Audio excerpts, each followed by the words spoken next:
হবে, ইনশাআল্লাহ উনি কবরে থাকলেও সদকায়ে জারিয়ার সওয়াব পাইতে থাকবে। এটাই স্লোগান, যে আসবে যখন দিন শিখবে তখন, যার সময় যতক্ষণ দিন শিখবে ততক্ষণ।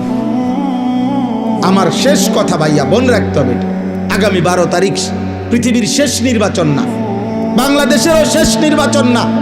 আগামী 12 তারিখ ইসরাফিল ফু দিবে না, লেখছে পত্রিকাওয়ালারা 12 তারিখ দেখা যাবে শেষ হাসিটা কে হাসে। আগামী 12 তারিখ আমি বলছি না না, হাসরের ময়দানে দেখা যাবে শেষ হাসিটা কে হাসবে।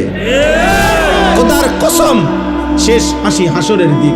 আর আল্লাহ কোরআনে বলছেন ফালিয়াউমাল্লাযীনা আমানু মিনাল কুফফারি ইয়াদহাকুন। আল্লাহ বলছে হাসরের ময়দানে ঈমানদার সমস্ত পাপী নাফরমানদের দিকে তাকিয়ে শেষ বিজয়ের হাসিটা হাসবে। ইয়াদহাকুন অর্থ হাসবে। আল্লাহ বলছেন মুমিন হাসবে, সেজদাওয়ালা হাসবে, আল্লাহর গোলামি করেনেওয়ালা হাসবে, হালাল হারাম পার্থক্য করছে যে সে হাসবে।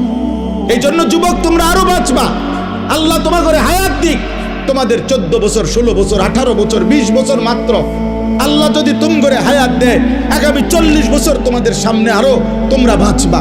অতএব তোমাদের কাছে অনুরোধ, একটা ছেলের কাছে অনুরোধ, আব্বা এত কম বয়সে এত নষ্ট হয়ে যায়, এত অল্প বয়সে 365 দিনে 1 বছরে কোনোদিন নামাজ পড়ো না। মুসলমানের বাচ্চা এত বড় নিকৃষ্ট হাইওয়ান, এত বড় জানোয়ার, মুসলমানের বাচ্চা হওয়ার কথা না।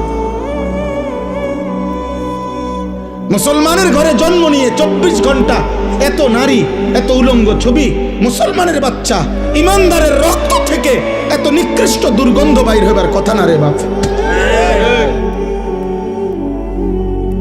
এত জঘন্য, এত বড় নিকৃষ্ট জঘন্য আচরণ হওয়ার কথা না। ছি ছি ছি ছি বেটা, কাপুরুষ বেটা, তোরা কাপুরুষ বেটা, তোদের যাদের চুল বেঈমানের মতো, তোরা কাপুরুষ মনে রাখিস। আমি বললাম